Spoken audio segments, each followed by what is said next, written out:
shadow on the wall that looks like a man. Lord, that lamp just moved on that stand. I got movement in the cellars, I got footsteps in the hall. There's no time to waste, I better make some calls. I gotta get ready, make everything right, 'cause all my rowdy friends are goes hunting tonight. Hey, round up the team, let's get started. Hey, this is Brother Mike. There's a party and you're invited. We got the camera set, let's turn off these lights, 'cause all my rowdy friends are goes hunting tonight.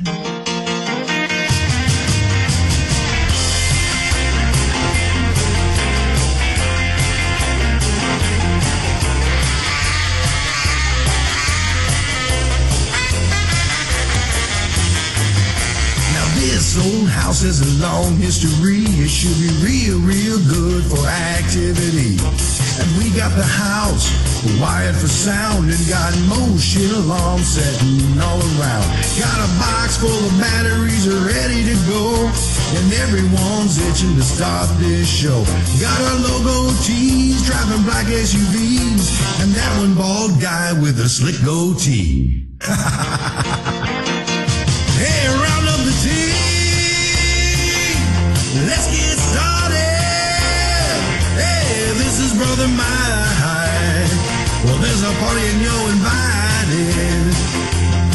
We got the camera set, let's turn off these lights, 'cause all my rowdy friends are goes hunting tonight. Hey, round up the team, let's get started. Hey, this is your big brother Mike calling. There's a party and you're invited.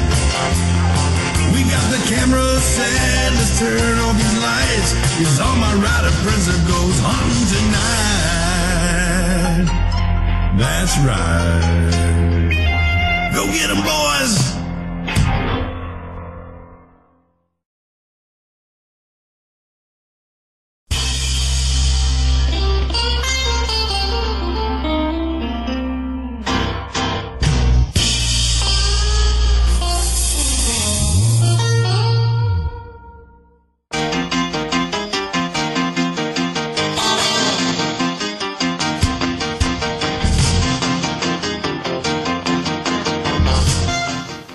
Hi guys, I promise I won't play that twice. Oh, it's been one of those kind of weeks. Hi everybody, and welcome to PEMA TV. And welcome to Friday, November the 2nd, 2012. Only 20 more days till Christmas, or Thanksgiving. Don't rush it. Yeah, tell me about it. Lots of stuff going on here on the network. I had some shows move around, had a new show start on Thursday night. We do have an all-female lineup on Monday nights, so now on Thursdays you can tune in for Testosterone Thursdays here on BEN. We have an all-hosted male lineup. My darling wife, as you can see, is not here, and I don't have her body hidden anywhere here in East Texas. She's actually in Pennsylvania. And, honey, are you there? Yes, I am. How are things up there? Cold. Very cold. I'm guessing everybody around Mary's up there is okay, though. I mean, everybody's doing okay. Yeah, from what I can tell, we did some driving around last night, and there's a lot of really big trees and sidewalks missing now. Yeah. Not too far from here, people are still without electricity. We had a flooded basement and a few shingles and a huge bush takeoff. But other than that, we want to send our prayers out to everybody involved in the Frankenstorm. Yeah, Kim and I went through a very similar type scenario, a much smaller scale. There in St. Louis, a year ago, baby, somewhere. A little more than a year ago. 2 years ago. Yeah, 2 years ago. So we know what it's like to your entire neighborhood gets just decimated and leveled, and tops get pulled off of buildings, and 300-year-old trees start falling over. It's pretty. It's impressive what Mother Nature can do. Scary too. Devastating. Yeah. And just my own little side note. I just removed someone from my Facebook for talking garbage about the victims up here. That's not nice. It's not okay. Yeah. And how anybody can be so cold is beyond me. They've already claimed 100 deaths up here. I mean, there are people. We're getting reports from Long Island where they have no gas at the pumps, they have no electricity, they haven't had anything all week. They're just kind of stuck on Long Island. So please send out prayers to them and don't make fun of them. Yeah. Kind of makes the whole Escape from New York isn't quite as funny as it used to be when you were growing up watching it. Well, from what Sal and Jen had said, that a lot of the gas stations are actually running on generators, and the generators aren't strong enough to pump the gas. Right. So they're just kind of trapped. Yeah. I know they were talking, I know I saw on CEN. That's a new news network. CNN, they were talking, they have police stationed at almost every gas station that still has any kind of fuel up there, just to make sure that people are being able to one at a time go to the pumps and get gas, and there's nobody fighting, and it's just ridiculous. Absolutely, but we send our prayers out to everybody involved in this thing. Yeah, I totally agree, and we're glad all our friends and fans up there are happy, and we hope everybody's safe. I'm gonna try to find some Red Cross videos to put on the autopilot here at the TV station, so as people log in, I haven't been able to find one yet. So I'm gonna hopefully be able to find one. That way, people are gonna constantly have the information up there, so they'll know where to go. Right. Bless you. But tonight, would you like to introduce our guest, since I can't seem to get his name right? Because I messed you up? I didn't say that. Not on air. Tonight we have a lovely guest. He is the host of Slab Radio, Mr. Reverend, or Reverend Mr. Randy Ivy. Hi, Randy. Hey, guys. And, yeah, you can call me anything you want. Richard, Randy, Larry, I don't care. It doesn't matter. Just don't call you late for dinner. Exactly. Exactly. Hey, I heard what you were talking about being in Missouri and the flooding and stuff that goes on up there. I lived in High Ridge for many years. So did I. And we got flooded out, I don't know how many times. Well, then you probably know where we lived at. We lived at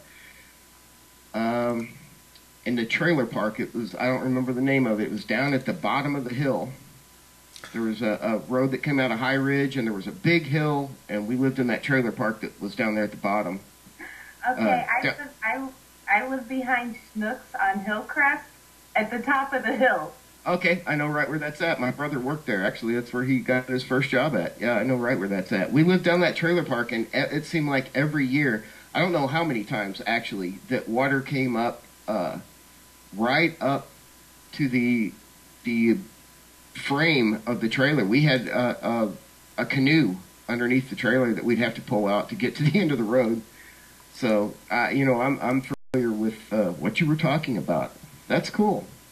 Well, a year and a half ago in April, we were actually on the air doing a show when the tornado hit Lambert Airport, and we were literally 13 minutes from the front door.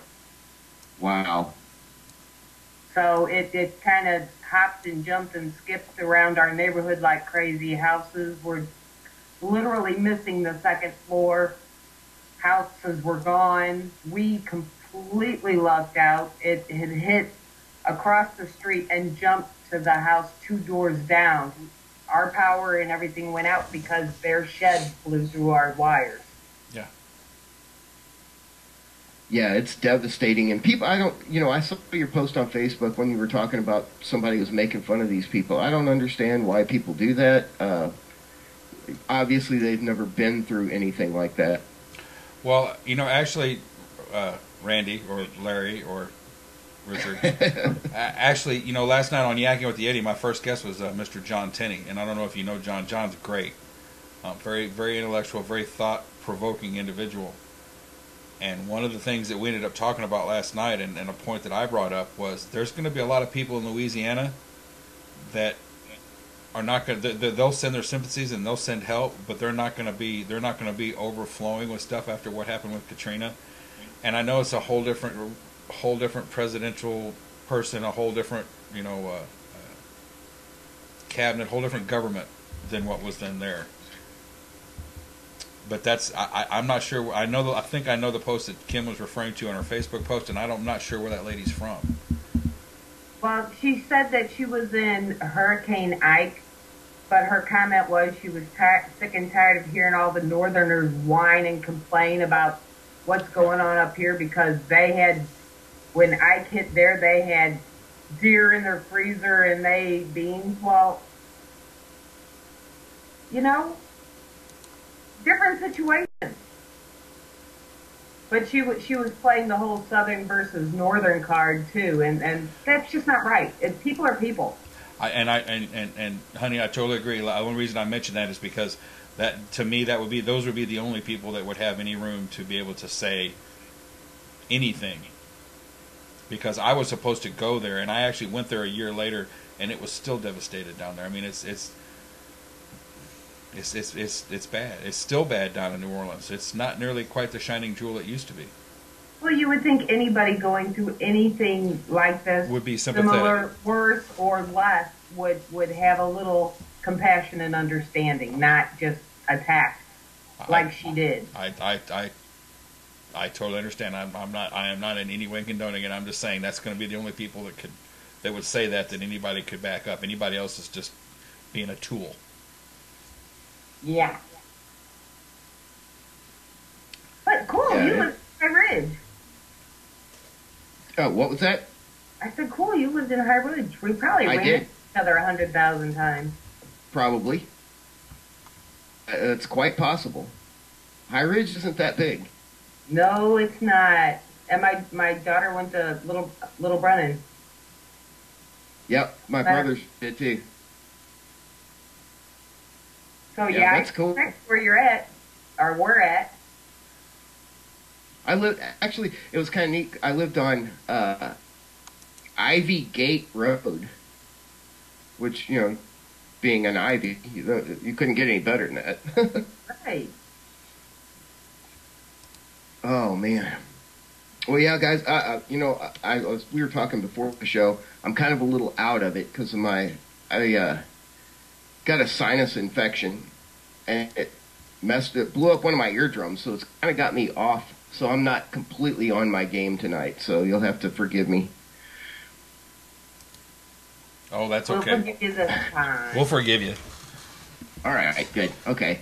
We'll make you struggle through this again sometime just for that. I can do that. So you're the host of Slab Radio? Yeah, well, I guess there's actually a few people I know that are hanging out here in the chat room. Lady V, hi V. Yeah, I'm a radio host. Been doing that for going on 7 years. Paranormal investigator. Been doing that for 23 years. Just about 23 years. And so I figured, might as well put that to some use and get on the radio. And this was back before everybody and their brother had a radio show. And loved it. Still do it. Gonna keep doing it. So we've probably been to some of the same haunts, too, if we were in the same neighborhood. Quite possible. Like Morris Mills? Yep. Mineral Springs Hotel? No, didn't. I've been by there. Have not got to investigate there. Go to the meat locker. Is it cool? Very. Well, basically, Mineral Springs is basically it started out as being an ice house, and it's basically just dug into the hill, and of course down at the very bottom was where the ice house was at. Well, it went from being an ice house to a butcher shop, and then they just kept adding floors, and once they built the spa, and added like two rooms, 2 layers of floors, or 2 floors worth of rooms. Now it's a hotel. But you Wow. go you go past their ballroom. Their ballroom's about the only level that they advertise. When you start getting below that, you're below street level, way below street level. It's pretty cool back up in there. I'll have to check that out when I get back down in that part of the country. We're kind of up here in southern Canada, as I like to call it. We're South Dakota, you know, and it's there's a lot of good places up here, though, too. There's a lot of very cool places to go investigate. We've actually really kind of got away from the more public investigation places, and our investigations are more of the homeowners that have problems. But still, I mean, my favorite place, of course, is Waverly Hills. I've been there 3 times now, and I could go there every day. I could live there. It wouldn't bother me a bit. I love that place. Well, Waverly Hills is not one of those places I would consider overdone quite yet. No, I wouldn't either. I mean, you hear a lot about it, but we have something different happen every time we go there. We all have new stuff happen, which is great. And I don't know, did you hear that he's talking about trying to make that into like a hotel or a bed and breakfast? That would be cool. That would be very cool. I'd like to be there during the renovations. Yeah, they you know, and I haven't quite figured that out. Why spirits get so riled up during renovations? Because you're changing their house, their building. But if you're floating through the floors and the walls, why does the structure itself matter? I understand affecting the whole energy and the chi of the place. I get that. But I mean, if you're floating through a wall or a door. Well, maybe they don't know they're floating through a wall or a door. Maybe there used to be a door there or a stairway that just isn't there anymore. Very good point. Right. The way I could explain that a little bit. Have you ever seen the movie The Others with Nicole Kidman? Mm-hmm. Okay, that's the way I kind of look at this, is that maybe they're seeing us as the ghosts. We're the ones that aren't supposed to be there. They don't know what's going on, so, you know, we're the out of place stuff, and things start getting moved around, and then they start freaking out just like we would when things would start moving around in your house. Yeah, no, I would agree with that. Well, especially if they don't know they've died. That's true. It's not like, you know, you're in a horrible, you're in a hospital or something, and you just don't wake up and someone hands you a card and says, "Here, you're dead." Usually that's not how that works. The Book of the Dead. I love that in Beetlejuice. Oh, yeah, the handbook for the recently deceased. Yes, there you go. I'm sorry, I had that wrong, didn't I? Yeah, that would be great. On the slab, what have you always strived to do with the slab? What has that always kind of meant to you? Okay, well, honestly, I started doing the slab really because there was a lot of people in the paranormal world that I wanted to talk to, and it's hard to just call people like, you know, the Booth Brothers or Barry Fitzgerald and get them on the phone. And it's that was really the whole point when I first started, was to be able to talk to some of the people that I kind of admired and kind of, you know, enjoyed their techniques and kind of pick their brain a little bit. And it took off from there. I mean, you know, our very first guest was Dave Schrader from Darkness Radio. And that was a good guest right there. Well, he interviewed me for 2 hours instead of the other way around. And it got us into meeting a lot of other the kind of paracelebs, I guess you want to call them, in the paranormal world. And really, that was the whole point of doing the show. Is there was people I wanted to talk to, and I figured that was the easiest way to do it. And it just kind of took off. We started getting a lot of listeners, and I really wasn't expecting it to turn out to be anything big, but it really just kind of grew quicker than we could handle it almost. And that's not a bad thing. No, I'm not complaining at all. Don't get me wrong. It kind of just blew up on us, and I love doing it. You guys know how it is. If you miss a show for whatever reason, you feel like you're letting people down, or or let yourself down. I love doing this.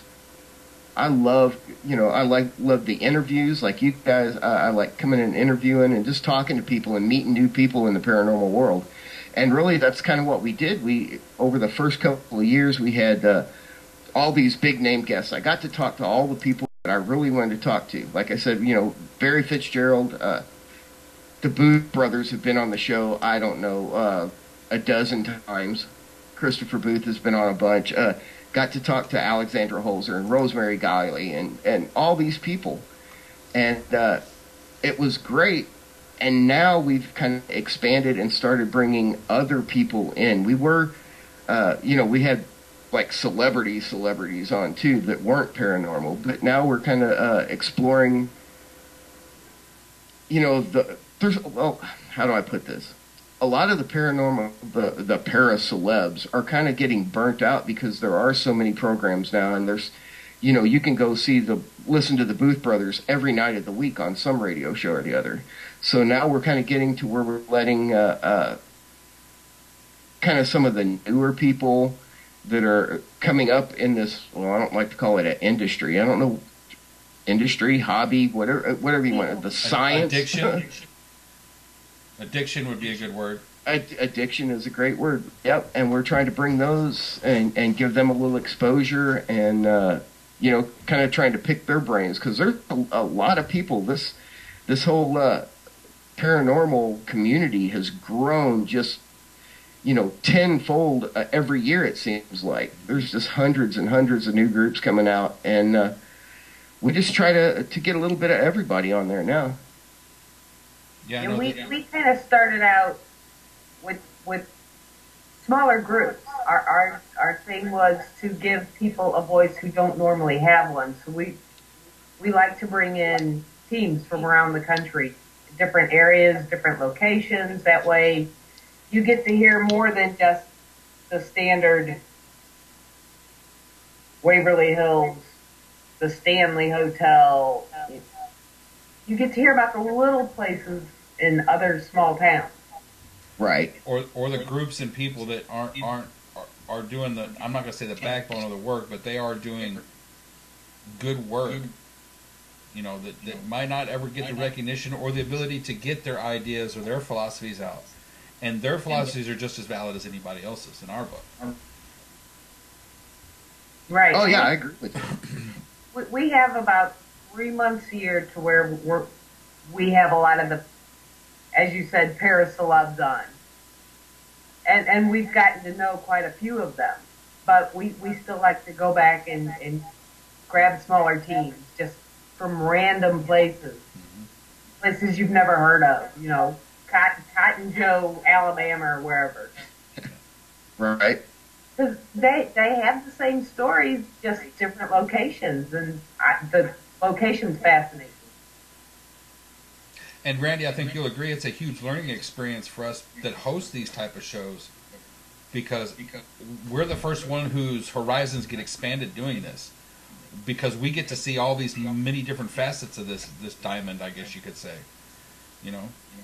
Oh, yeah. No, I agree. That I was just going to actually say that it's cool listening to these lesser-known groups and talking to people that are, aren't out there just to be, on TV or things like that are listen to the different ways that people actually go about investigating, different techniques they use. There's some real interesting people out there that do stuff that's that you don't see on TV. Yeah. And you'd never hear about it any other way. Exactly. Exactly. I mean, and it's little things. You know, sometimes it's really little things. We talked to. I can't remember the guy's name here. Not too long ago, and their team, they used wind chimes, but they're inside a sealed mason jar. And he puts that on the table, and they use this little wind chime thing to communicate. If they can get the chimes to move, you know, it's just little things like that. I just find fascinating. It just kind of opens your mind to other things that you could do. Sort of like a bell jar. Yeah. I guess. Well, I don't. I guess I don't know. I've never heard of that until this guy talked about it, and I was like, "That is a very cool idea." If you're drilling a hole in mason jar lids, and I'm saying this from experience, if you're drilling holes in mason jar lids, that's some redneck ingenuity right there, just at its finest. I'm pretty sure there was probably some reflective silver protective coating on that thing too somewhere. And Eric should know he is the king of the silver adhesive. Right. The protective silver adhesive. Yes, I am. Right. Well, and I've talked about this before, Randy. I didn't know whether you know this. I've made my own EMF pumps, and they're nicknamed the Flower Pots of Doom. Okay. Okay. How did you do this? Well, if you don't mind my asking, where I used to be employed, we got a lot of import traffic, and there was one particular producer that every container they sent over, they put like 2mm or 3mm Mylar that was reflective on one side because to keep the temperature inside the container at a certain temperature. Well, to make this Mylar stick, I don't know where they got them. They're coming from Australia, so I don't know where in Australia they're getting them. But they had these very small magnets. So they'd have one guy rolling the stuff in the 6-foot roll down, and this other guy was just sitting there with a magnet going flip, flip, flip, and it's sticking to the side of the container. Well, I collected those for a little while. So I have sticks of about 26 of those magnets. Okay? And this is all battery powered, and the reason why I was making fun of the whole mason jar thing is all I did is drill a hole in the top of a mason jar and solder a small DC motor right there, built a tray to hold the magnets. Then I took that small mason jar with the battery that was screwed on the top, and I stuck it in a butter tub full of dirt and then covered the entire thing in protective silver. I did find some orange duct tape that I used on the top because safety first, but the rest of it's covered in silver protective material. Now this sounds all redneck, and oh my God, well, what will that do? Most of the plug-in models only have a radiant feet from their generator of about 4 foot. Right. Mine will affect a millimeter from 12 feet away. Within a foot, it will peg out a millimeter. Yep. Wow. So these are really, seriously, they're not, I have never been around anybody that has a pacemaker with them. Don't really want to, I don't be responsible for that, but they will kick out some EMF, and we have had some episodes where we've taken and done experiments and charged the atmosphere with them and yada yada yada. But it's the ingenuity. See, that's kind of what I was meant by the comment I made earlier. Is we're very lucky we get to see this first. I mean, this was Kim's PEMA TV is Kim's. This is Kim's show. I'm the good looking meat puppet. You know, and she wanted to give people a voice that never would have gotten a voice before. Right. And I wouldn't have never even thought about some of these pumps if we hadn't met Tim Rancorn and a few of the other people that I would have never met them if Kim hadn't started doing the show.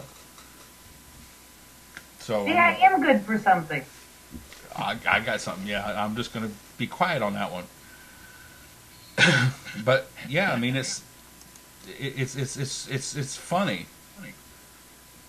that this is how this is how we learned from it. You know. 20 yeah, he took his little butter tub to a location, and Tim Rancorn and Tommy Golden and a bunch of them started calling them the Flower Pots of Doom. It became a running joke, so he's been using them ever since. Yeah. I don't think I've got... You guys talk amongst yourselves. I think I've got one here close. Uh-oh. So, yep. Kim, where are you at now? right now I am in just outside of Philly. Oh, wow. So you're up there kind of in the heart of all this mess. Yeah, I'm a little bit west. We got hit with the rain and the winds and all that craziness, but we really lucked out because we only lost power for about 30 seconds. Oh, wow. That's good. Like I said, we lost some shingles and a huge bush outside, and then the basement started flooding. But for the most part, we've got heat, we've got lights and everything. So, but the neighborhood around here, we were driving around last night, and entire parts of the city are just black. There's no lights. Trees are down. Trees have literally pulled up sidewalks, and there's some really bad areas up here right now. But apparently it's my thing, because last year when I came up here at the same time was when that freak blizzard hit. So yeah. And Lady B in the chat room will say it's all my fault. Way to go, Kim. Yeah, coincidence? I think not. But here, this is, and I know you can't see it when we go off air. Well, unless you've got the player up. But this is the flower pot of doom right here. Oh, wow. And it doesn't really look like much, but as you can see, that's a stick of about 26 individual ferromagnets. Okay. And it's battery powered. And that motor just spins that around? Yeah, I don't know if it's got any juice in the batteries or not. Huh. Since you've been using this, I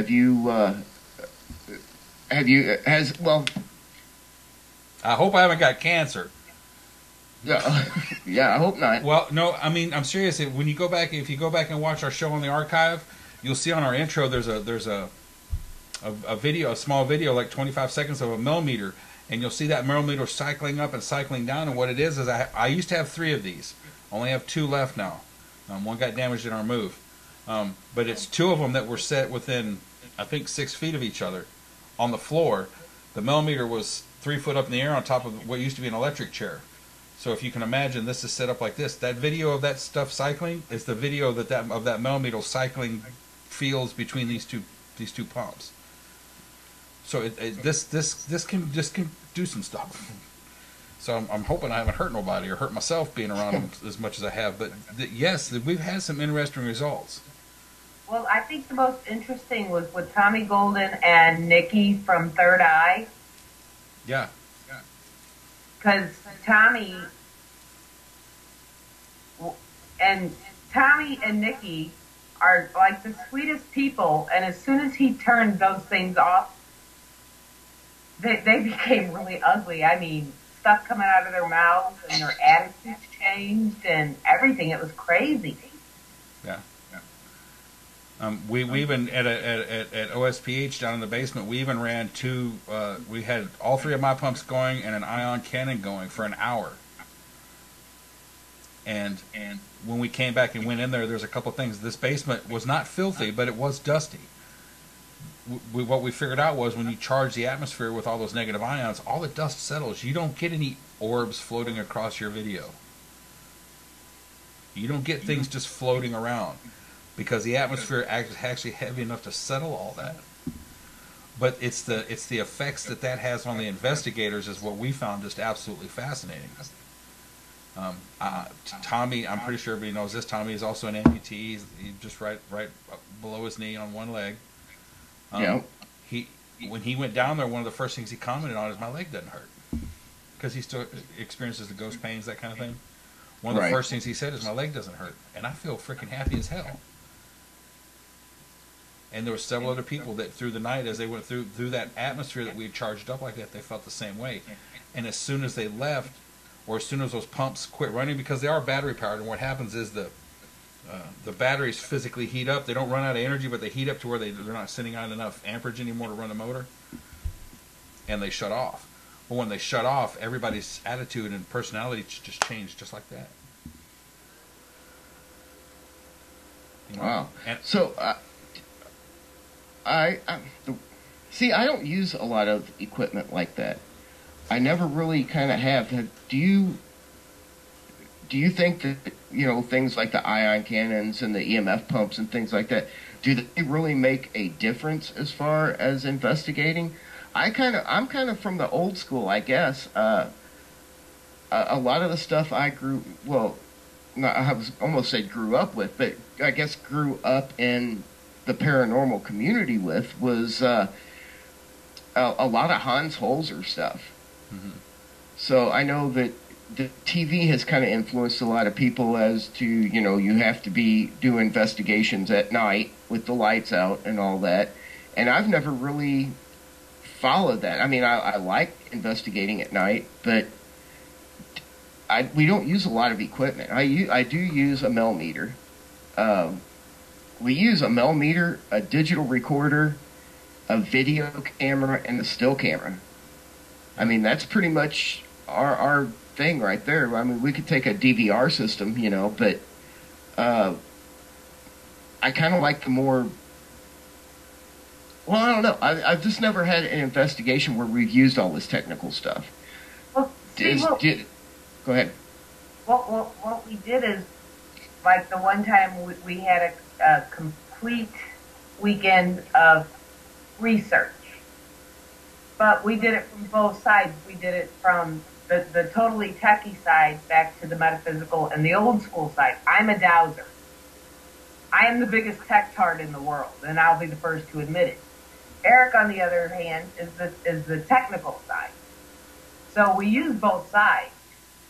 But as long as we've been out there, we never investigate together. Yeah. And I mean, I'd seen me building these pumps had more to do with trying to. I'm kind of way past the. Is there anything out there? I'm kind of me personally. I'm in my journey through this. I'm at the how and why. So part of the reason behind building the Flower Pots of Doom, part of the reason behind that is I'm trying to just go all the way through for a theory that they're using magnetic energy to create EVPs. Because now that's a very prominent theory that an EVP is only created through a dynamic microphone because a dynamic microphone is EMF sensitive, whereas a condenser mic is purely it's EMF deaf. Basically, it doesn't react to a magnetic field. And I can turn on a voice recorder. Yay! So the whole point of me building this is to try to give them more energy, hoping we would have better results because it would be more magnetic energy because this is this is not electricity. This is a moving magnetic field. Right. That's part of the reason I brought it. When Kim and I go investigating, you named off the exact inventory of our equipment, except we don't have a DVR system. I have no trouble. Camcorder, voice recorders, digital recorders, the Flower Pots of Doom, the millimeter, and then I have dowsing rods and pendulum. Yeah. Okay, well, that's another question I had, really, and it's something I've never really used as far as an investigation, would be dowsing rods. When I lived I lived and grew up in DeSoto, Missouri. And were you? I used to live out on Highfield Road. We lived off of Cabernet. It was a little subdivision, only 10 houses in there. My daughter went to Sunrise. Wow. That's funny. We've been just kind of following each other around. Apparently. Anyway, well, what I was saying was my uncle, I saw him, one day he had these metal rods in his hand, and he was walking all zigzag through the yard and sticking flags at different points in the yard. And so I went out. I was, 10 or 12 years old. Went out, asked him what he was doing, and he said, well, I'm finding the water line that goes from the house out to the road so we can build the shed and make sure we don't build the shed on top of it. And he was like right on the money with these dowsing rods, was following the water lines under the ground and taught me how to do that. And I've learned I can find water lines anywhere. I can find water underground anywhere with dowsing rods. But how do you go from using that for water to finding spirits? I mean, is it something that you've been able to prove, like, not prove, I guess we can't really prove anything in this field, but have you been able to back up what you see, what you get on the dowsing rods with, an EMF meter or a recorder or anything? Okay. What I started out doing was I would take the dowsing rods and I would simply tell them, show me.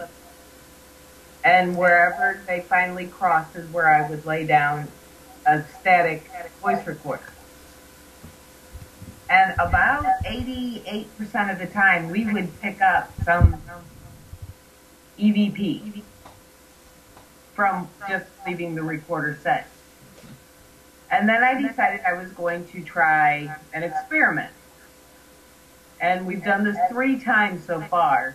And what we did was we took 2 dowsers, put them up against the same wall, with their backs against the wall, with someone sitting between them asking questions, to where they were at either end and couldn't see each other, but the person in the middle could see both sets of rods and how they reacted. The first time we did it at Mineral Springs, and it was, what was it? 14 out of 20 questions, the rods reacted the same way. The second time we did it, it was like 58, I think, out of 75 questions.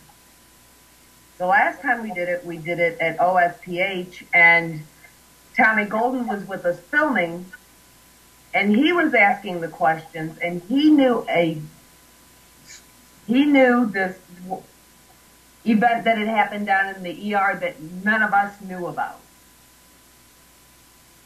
And he was asking the questions, and he was watching the rods, and apparently the rods answered every question properly. Even the ones he lied about, they would say no.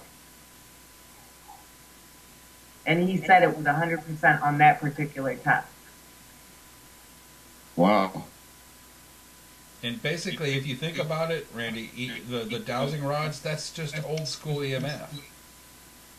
When you start talking about how it reacts to moving water and how it reacts doing that, that's just reacting to fluctuations that would be caused in the magnetic field of the Earth.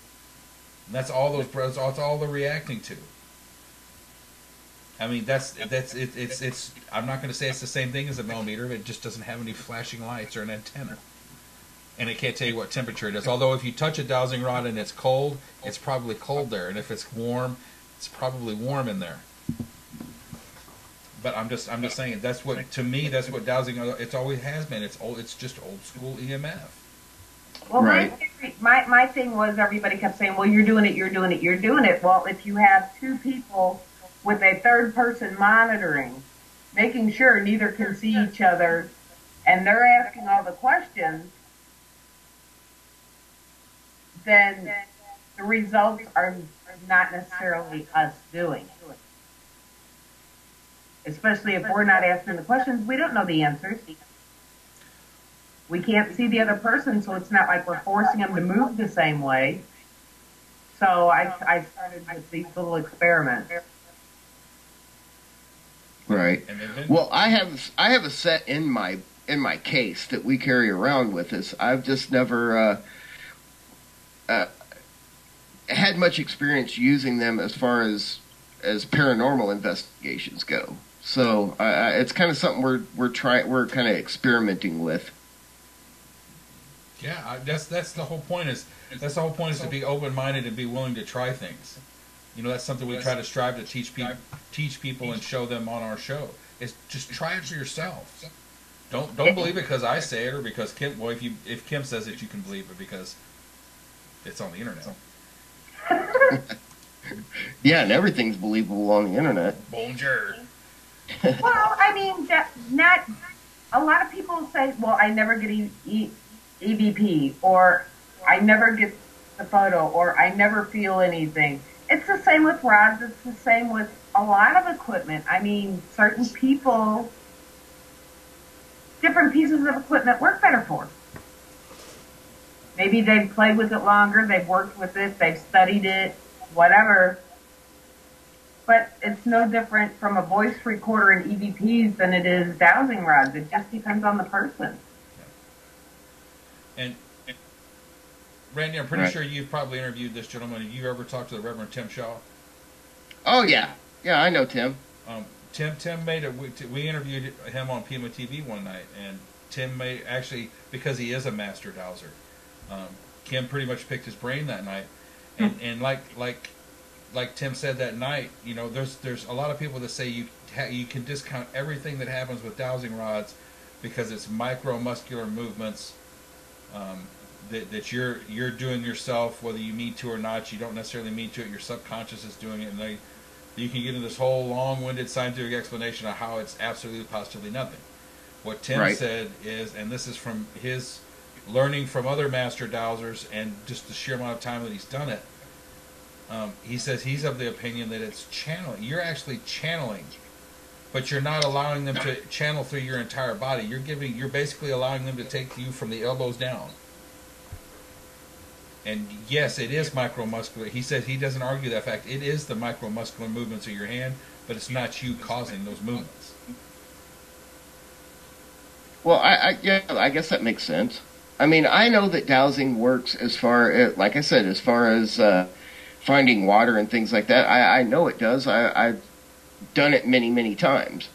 But yeah, it's just something we're trying. You know, there's something that has been out there. People have been doing for a while. I guess I need to talk to Tim about it more too. You know, there's always that thing in your head though when it comes to dowsing. Just like you said, the little micromuscular movements. You know, little variations in the way you're holding them and the weight and things like that. So there's always that in the back of your head that, oh, am I doing that? Am I doing that? And, you know, and it's, I don't know, it's just one of them things. We're just adding it to the thing. We're going to try it out and see what happens. Our big thing is EVPs. We have been so blessed with getting just some amazing EVPs. And some perverted EVPs at that. Yeah, we haven't gotten any of those. But with EVP and video and all that, it can be presented as data. Dowsing rods can't. I mean, you can't go to a client and go, oh, well, my rod's crossed. But it does add to personal experiences. And like I said, I started out, you know, telling us to show me and putting down a voice recorder. If it gets me that EVP in the long run, then it's worth trying. Right. That kind of confirms what you're getting on the dowsing rods. Right. So yeah, we're going to try it. You know, I've kind of been using them a little bit, but I think we're going to try to get into that a little bit more and just see. Now, you said you use a pendulum? Yes, I have two pendulums. I can map douse with it. Tim Shaw showed me how to map douse with it. But Lady B is the expert pendulum lady. Oh, is she? Yeah, I couldn't hold a candle to her if I tried. Mine's dowsing, hers with the pendulum. Yeah, Lady V's kind of a pain in the butt, though. Yeah, but she can be cute when she's doing it sometimes. Yeah. Sometimes, but don't tell her that. Oh, no, not a chance. We don't want to fill that ego any bigger than it already is. No, it's on the internet. Way to go, fellas. But you know, that's something too. People say the same thing about using pendulums. And it's the micromuscular movements, and once again, it's the same thing. It's your channeling. You know, you're the one. You're the conduit. You're the keyboard on that computer system, so to speak. Yeah, but you kind of have to ask yourself, or at least I do, how safe are you doing that? How safe are you opening up that? opening up that portal, that connection. If you're sitting there holding a digital recorder and doing the same, you're doing the same thing, Randy. In my furry opinion, you're doing right. If you're whether it's got batteries in it as a piece of equipment or it's a bent metal stick, it's still you. You're always going to open yourself. And if you're sitting in a dark room in an abandoned building with a couple of people that you may have only known for 6 or 7 months, asking questions into the dark. Well, yeah, that's true. Well, that's very true. Quite frankly, I'd rather use dowsing rods or a pendulum or a voice recorder or a camera as opposed to going, hit me, throw something at me, Oh, yeah, no. To me, that's just asking for trouble. I mean, I can handle a little bit, but I sure in the heck don't want to be knocked down some stairs or anything. And I've come to realize this from watching some of the ghost hunting shows on television, Randy, that some of the people on the television shows are truly like slinkies. Oh yeah, definitely. They only bring a smile to your face when they're going down steps.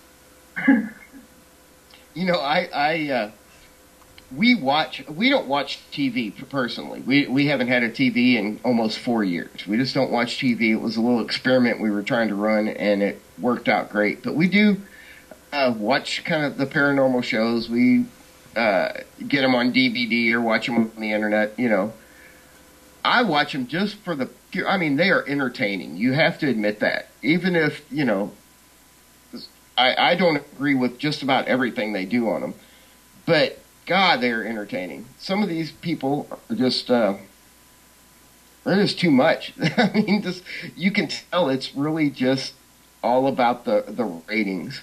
There is I'm not going to say no. There's very little real investigation going on TV shows. And but people think that's what we do. I don't know how many times I've had new investigators that have joined the team, and you take them on that first investigation and explain to them, hey, this is what we're going to do tonight is not what you see on TV. Because they see, a whole 8 or 10 hour investigation edited down to an hour or 45 minutes. And they think that it's just when you walk in, it's just going to be crazy and there's, all kinds of stuff going to happen. And how many times, I don't know how many times you go on an investigation and really kind of sit around, doing nothing, staring off into the dark. And nothing ever happens. And I've had many investigators just leave because, it wasn't exciting enough for them, Mm-hmm. Yeah. Or, oh my God, you can't review all your evidence in 5 minutes? That's a good one too. You mean you got 6 hours worth of audio and I got to spend a whole another 6 hours listening to that? Yeah. Or you walk into a place with somebody and they're all gung-ho and the first words out of their mouth were, if there's a demon in here, it makes you just want to right in the back of the head. Stop. Oh, yeah. Stop it. Yeah. But now, on the other hand, on the other side of this coin, I've had new investigators that I've taken on investigations that have been there 15 minutes and turned around and walked out and never heard from them again. Mm-hmm. They're like, I can't do this. And they're gone. Some people can't handle it. Some people can't handle the fact that, because it crashes down their belief systems, Randy. Oh, yeah. They can't wrap their head around the fact that, this is all crap, and my dad told me it was crap, and my grandfather before him told me it was crap, so it's got to be crap, and something sits down next to him and goes, get out. Gotta go. Yeah. They can't deal with it. Walk in, something touches them, and there's nobody around them, and they lose it. Or something will move. We've been in empty houses that people, are getting ready to move into. And they're like, we have this bad feeling, blah, blah, blah. I've taken new investigators in there, and you see a box move about 6 inches, just turn in the floor. And they're like, bye, I'm done. And I kind of got to laugh about it because, it is what it is. But still, You got to love people like that. Mm-hmm. You know, that just... It's called the Black Suburban Syndrome. They think everybody in this field is going to get a TV show and a Black Suburban. And we've never run across this personally that I know of, but I know we've interviewed several groups, and I guess most of them, maybe they were in the populated areas, is where they would get these phone calls from very educated people who had obviously watched some of the infotainment that's offered from the paranormal, and they would call up, and these people would go through a primary phone interview, they'd do a secondary phone interview, they'd actually go do an interview with these people at the location. You know, and everything's a go. They're doing everything right. They're taking that extra step. They're doing everything right. They call for the one last time that Thursday night to go, you know, hey, Bob, we're going to be by tomorrow night at about 8 o'clock. And the people on the other end of the phone go, well, that's great. Is the film crew coming with you guys then, too? Or I've had that call. They finally get to the location and they find out that the homeowner has like 12 friends sitting there drinking beer ready to watch the show. Yeah. Oh, yeah. Run into that, too. Yeah, Eric, the one you were just talking about, we just had one not too recently, and it wasn't, they weren't expecting the TV crew, but they had stuff going on in their house and really didn't know what to do. Their church wasn't helping them. They had no clue as to what was going on, and so somebody referred him to me. We talked to the guy and did like an initial interview with him, and I told him, okay, I'd like to come over, you know, and we'll just kind of go around and you can show me stuff. And he said the same thing. He's like, all right, well, how do you do this? Do you bring a bunch of psychics and the TV crew? Are they coming too? Or it's like, no, we don't have no psychics and no TV crew. But yeah, people get, I guess they have the opinion that just by watching TV that when they call a paranormal investigator or a team, that's what we do. We bring in a couple psychics and a TV crew. And I just want to know where the heck the catering truck is. I'm getting ripped off. Right? There's been so few roach coaches show up on our investigation that I would, you know, that could be a profitable business. Right. It could be. Yeah, especially if you had like a hearse. Oh, when you pulled the coffin out, it had like a snack bar in it. Or like a cooler on one end, where your head would be a cooler with cold drinks and Red Bull and stuff, and you know, it could have really sugary snacks on the other end. Because you have to admit, the energy drink coffee industry, this addiction that we all suffer from, has kept those industries and the battery industry in business. Oh, you better believe it. Banners, T-shirts, business cards, trifolds.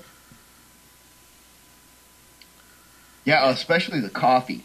The coffee is my main thing. Mine too. Kim, did you ever tell Randy about the coffee you found? Oh no. We lived in Walmart. At Walmart, they had this coffee. The brand name on it is Bolt. BOLTZ. They had supersonic cinnamon and vortex vanilla. It has 3 times the caffeine as normal coffee. Oh, wow. And oh my goodness. Actually has a very good flavor, and it's a very strong coffee. It's got a lot of oil. You know what I mean? When really strong coffee has a lot of oil, actually has oil on it. You know what I mean? Do you know what I'm saying? Right. Yeah. Okay, well, there was a gentleman that, Steve Fricks, that happened to be at this investigation we were at when we made this coffee, and he had just done a mohawk. He just grew a mohawk, a little 3-inch mohawk all the way back, just tall enough where you could see it. He got about halfway through a cup of coffee, looked me dead in the eyes, and says, I can feel the tips of my mohawk tingling. Awesome. See, that sounds great. We should actually come up with a paranormal investigator's flavor of coffee. Well, that's why I like these with the vortex vanilla and the supersonic cinnamon. Yeah. Yeah, we need like EV. Horror house or haunted house hazelnut. Yeah. There you go. EVP vanilla. Or French EVP vanilla. It would be EVP espresso. There you go. Ooh. See, we That can sounds do good too. So Now you got me Starbucks, wanting a cup of coffee. so Starbucks should go to the small one, the medium, then the venti, then the Ghostbuster. Right. Which I is see, a third but I have, coffee. my problem is I have ADHD, and caffeine does exactly opposite to me what it does to everybody else. Right. I can drink one of those big Monster Energy drinks and lay down and go right to sleep. It'll just relax me so much. So I have to really kind of watch the coffee thing. I do like a half calf and I'm good. I think it's more the taste than the actual caffeine. Because caffeine will just put me out. Yeah. But regardless, we could still make a fortune off these coffees. course. All we have to do is change the names, and we're golden. Well, Randy, we are kind of getting towards the end here. What exciting news have you got for us about the slab? Oh man, we've been on kind of hiatus the last couple of weeks, just because this is a busy time of the year for us. Really, we've got some things coming up. We've got a major guest coming up who is not a paranormal person, but I can't really announce him yet. I want to so bad, but I can't until we have it verified through his agent to be on the show. But Thursday nights are just crazy. We're over, at the Shark Radio Network. We do Naked Thursdays at the Shark, which is starts off with us. We've got, Dr. Rita Louise does, we broadcast her, and then the Slab Paranormal Radio, then, which kind of starts the weekend off with adult programming, because sometimes we get a little crazy over there, and then it goes to town. So we've got great guests lined up. I just wish I could announce this big guest we have. I can't do it. All I can say is I can give everybody a clue. Go watch The Love Guru. Have you seen The Love Guru? Yeah, go watch The Love Guru and pick out one person from that movie that you would like to interview. And that would be the person I'm talking to right now. And I'm just telling you guys. No, I haven't said this to anybody else, so... Thank you. You'll know who it is. You'll see. You'll figure it out. So we'll just say big things coming to Slab Radio. Big things, yes. And that's really kind of it. We just, lately we've just kind of winging it. Just trying to relax and, I don't know. It's this time of the year, This October was a busy month for all of us, so... Yep. It's the way it is. Where can our viewers find you? You can find me anywhere. First of all, Facebook is the easiest place to find me, and it's the.slab.radio would be my unofficial Facebook thing. You can find us at theslabradio.net is our website. We stream our network on there 24 hours a day. You can go over there and really find out. It's got the schedule of who's going to be on and just things going on the slab. And then if you want to listen to us, we're on Thursday nights from 7 to 9 Central Time at sharkradionetwork.com. And I will say this: you guys have one of the nice, niftiest looking little interfaces there on the sharks with the little shark that swims by the portholes and stuff. That's pretty cool. I dig. Yeah, isn't that cool? We have to thank Brian Byers for that. Brian and Anna Marie are the website owners over there, and he does all the internet stuff. So yeah. I don't know. Are you familiar with them? I've been to the Shark several times. Okay. Well, come over and stop by on a Thursday. Well, always welcome. We're busy here at PEN every night of the week, and I'm fixing that. I've got about 55 minutes right now until I do a radio show. It's music based, but it's a radio show. So, what kind of music do you play? I'll sneak in. Well, my radio show Yeti Radio has, while it may sound like it's all crypto based, it's not. It's my musical dyslexia. Tonight, I'm kind of gonna get an old school blues and funky with it, like some ZZ Top, Stevie Ray. But I'm subject to play anything. I'm subject to play anything from Diana Ross to Five Finger Death Punch. It all depends on my mood. Awesome. That kind of sounds like me when I get in just a music mood. I play just about anything. I've even grown to like country to a certain degree. Uh-oh. Huh, honey? Yes, darling. Well, you kind of lost me on that one, but Well, it'll come back. It'll swerve back here in a minute. Awesome. And Whoa. Kim, who do you guys have coming on Monday? This Monday we have Terrorvision's Maureen Holleran.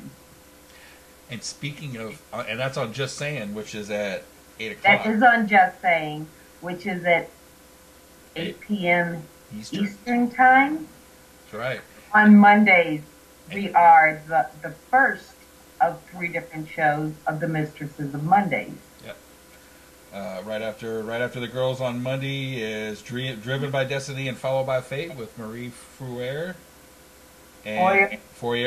And then Off the Wall with Becca Shugart. This week she has on Adam Tritt. He's an author and a poet. But speaking of Miss Maureen Holleran, we would love to announce the return of Miss Holleran to PEN Stable. She will be simulcasting not only on her website, but simulcasting on PEN starting tomorrow night at 10 o'clock Eastern. So come join us. Yay! So, Randy, thank you so much for for dealing with our crazy cross-country madness thing we got going on here. So thank you, Eric and Kim, for having me on. I appreciate it. My pleasure. And we will grab you back again. Yeah. Oh, you better. When you're up at full speed and only partially caffeinated, we'll come talk to you again. Okay, that sounds good. Yeah, as soon as I can hear out of this side of my head, then it'll be great. Deal. Okay. Awesome. Well, thank you again. Oh, our pleasure. And we're out of here, guys. Got a jet. Have a good night and a good weekend. We're out. Bye.